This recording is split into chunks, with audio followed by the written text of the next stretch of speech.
आखिर ऐसा क्यों किया तूने? बिना बताए तू मुझे छोड़कर जाएगी, ऐसा कभी सपने में भी नहीं सोचा था मैंने। तुझ पर जान छिड़कता हूं मैं। अपने हाथों से पाला पोसा है मैंने। किस चीज की कमी की है मैंने? फिर भी तूने मेरी परवाह नहीं की। मेरे दिल को बहुत ठेस पहुंचाई तूने। ऐसा नहीं है बाबा, आप ऐसा क्यों बोल रहे हैं कि मैंने आपकी परवाह नहीं की? और नहीं तो क्या।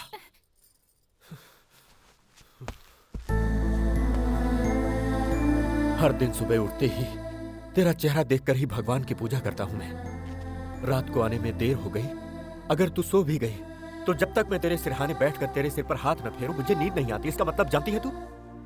अरे इतना प्यार करता हूं मैं तुझसे, और तू किसी अनजाने लड़के के साथ प्यार करके उसके साथ घर छोड़कर भाग गई। नहीं बाबा, मैं किसी से प्यार करके नहीं भागी यहाँ से। क्या कहा तूने? मैं यहाँ से अकेली ही गई थी। तो फिर ये क्या है? इसमें लिखा है मैं एक लड़के से प्यार करती हूँ, घर छोड़कर उसके साथ भाग कर जा रही हूँ, मुझे ढूंढना मत। ऐसा क्यों लिखा तूने इसमें? अरे बाबा, वो तो ऐसे ही लिख दिया था मैंने। मैं 4 साल से आपसे बोल रही थी मुंबई ले जाकर घुमाने के लिए, पर आपने सुना ही नहीं। इस बार भी सोचा कि आपसे पूछ लूं, पर आपके मना करने के डर से मैं अपने आप ही चली गई। मैं किसी के प्यार में पड़कर किसी के साथ भागकर मुंबई नहीं गई थी, और मुंबई पहुंचने पर पैसे भी खत्म हो गए और कोई पहचान भी नहीं थी। कैसी पागल लड़की है रे तू।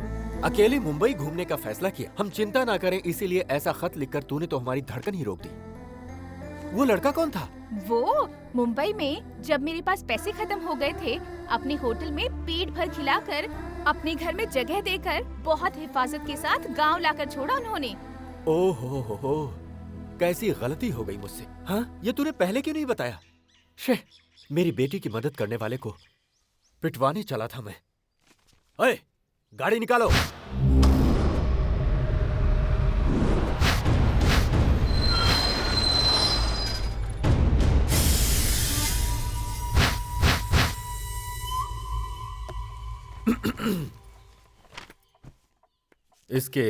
इस खत को जरा गौर से देखो, कैसी मुश्किल में डाल दिया इसने। बिना कुछ भी सोचे समझे तुम्हारे ऊपर हाथ उठा दिया मैंने। अरे रहने दीजिए सर, मैंने कुछ बुरा नहीं माना। मुझे तुरंत थोड़ा मुंबई जाना है तो। मुंबई जाना है? बिल्कुल नहीं, तुम्हें यहीं रहना होगा। मेरी बेटी को हिफाजत के साथ लाए हो, कुछ दिन यहाँ रहकर आराम करो। तुम्हारी सेवा करके मुझे बहुत अच्छा लगेगा। सर प्लीज आप बुरा मत मानिएगा, मैं यहाँ किसी भी हाल में रुक नहीं सकता। मुंबई में मेरा होटल है और मेरा पार्टनर वहाँ इंतजार कर अरे रहा होगा। ये तो अरे पहली बार किसी से ऐसा कह रहे हैं। तुम इनकी बात मान लो बेटा। रुको, इनके रहने की जगह दिखा दो। तुम जाओ बेटा। जाओ ना, जाओ जाओ। ये क्या यार, यहाँ यही सब डिसाइड कर रहे हैं। रुक्मिणी जी, आपके पापा को हंसी नाम की चीज के बारे में पता भी नहीं है क्या? क्यों जी? और नहीं तो क्या जी, वो मुझसे रिक्वेस्ट कर रहे थे या ऑर्डर दे रहे थे, समझ भी नहीं आ रहा था। आप लोग रहते कैसे हैं? ए रुको, मुझसे पहचान नहीं करवाओगी? ये हमारी शक्कू आंटी हैं। नमस्ते जी। हाय। इनकी शादी नहीं हुई है अभी, लड़का ढूंढ रहे हैं। मैं बताती हूँ, मुझसे शादी करने के लिए बहुत दूर दूर से हजारों लड़के आए और चले भी गए, लेकिन मेरी पसंद का लड़का मुझे अब तक नहीं मिला। सच्ची में मुझे लड़का चाहिए शाहिद कपूर जैसा हैंडसम, गजनी की अमीर जैसी बॉडी और धोनी जैसी हेयर स्टाइल वाला।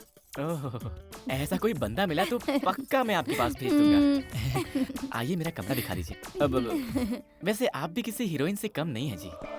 Thank you. भैया, मालिक ने कपड़े भेजे हैं, लीजिए। अरे वाह यार, तुम तो बहुत प्यार से बात करते हो। कहाँ से हो? बाहर से हो? जी हाँ, मैं मुंबई के पास से आया हूँ। अरे आम सी मुंबई, तुम्हें काम करने के लिए कोई और घर नहीं मिला था क्या? अरे यार, मेरी कहानी क्या बताओ तुमको। लो इसे पकड़ो। वहाँ कहीं सीट नहीं मिला तो पढ़ने के लिए यहाँ आ गया।